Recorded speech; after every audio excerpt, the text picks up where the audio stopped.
Carter G. Woodson. December 19, 1875, James Henry and Anna Eliza Woodson gave birth to one of the greatest minds of the 20th century, Carter G. Woodson in New Canton, Virginia. As a child, Woodson's family was poor and sharecropping was a means his family used to support themselves. As Woodson grew older, he would work as a day laborer in Virginia before his family moved to Fayette County, West Virginia in search of better opportunities. Woodson would begin working as a coal miner and his father would find work doing railroad construction. Because of his family's financial situation, Woodson was not attending school regularly. However, he began learning on his own and mastering the subjects the school taught.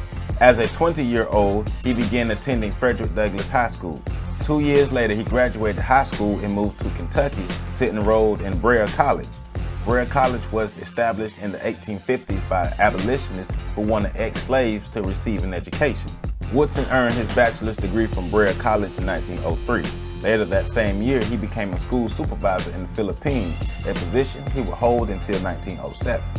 The fall of 1907, Woodson would become a full-time student at the University of Chicago, where he would earn his master's and bachelor's in European history. In 1909, Woodson would earn a scholarship to attend Harvard University and eventually earn a PhD in history, making him the second African American to earn a PhD behind W.E.B. Du Bois. After leaving Harvard, Woodson would move to Washington, D.C. and become a teacher at both Armstrong and Dunbar M Street High Schools from 1909 to 1919. From 1919 to 1920, he worked as a professor of history, dean of arts and sciences, and head of the graduate program in history at Howard University. He furthered his career as a professor at the West Virginia Collegiate Institute from 1920 to 1922.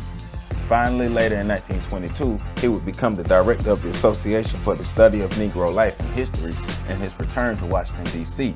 1915 was the year that Woodson founded the Association for the Study of Afro-American Life and History because he noticed the need to bring African history to the forefront. It was no secret that the history of African people was purposely hidden and overlooked. This was unacceptable to Woodson. He would next create his own publication called the Journal of Negro History in 1916. And in 1921, he also established the African American owned Associated Publishers Press. The February of 1926 was the year Woodson would create Negro History Week to educate African American people about the richness of the history of African people. Woodson would work extensively lobbying to make Negro History Week be recognized federally by the United States. It was important to Woodson that African history was available for every African American to access. With that thought in mind, the Negro History Bulletin was published in 1937 to help Woodson reach his goal.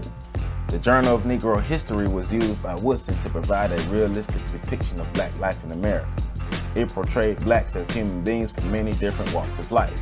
Because of the publication, black people were able to learn that we were more than slaves and sharecroppers. Woodson would also choose the second week of February to celebrate Negro History Week because of the birthdays of Frederick Douglass and Abraham Lincoln.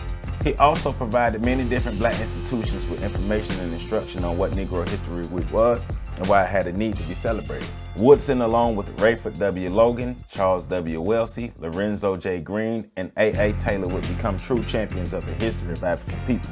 They used the information they gathered through research to write about and teach the alternative history of African people.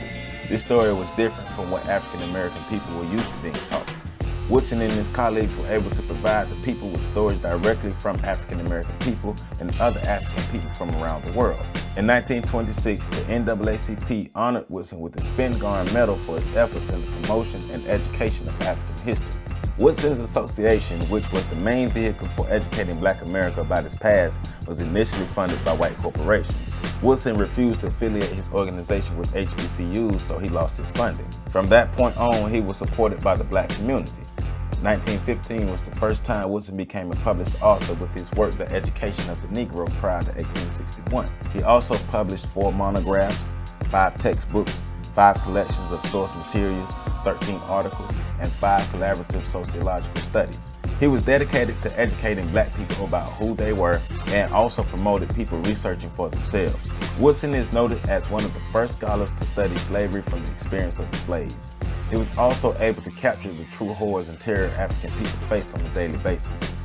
He was noted for publishing such works as The Negro Wage Earner, the Negro professional man and the community, a century of Negro migration, a history of the Negro church, the Negro in our history, the miseducation of the Negro, and the African background outline.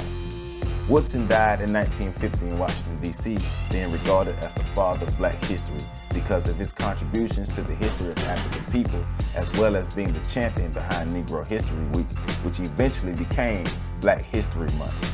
If it were not for people like Carter G. Woodson and J.A. Rogers, it would be even more difficult now for us to know our story. Mr. Carter G. Woodson, we proudly stand on your shoulders. For more information, please visit www.ontheshoulders1.com.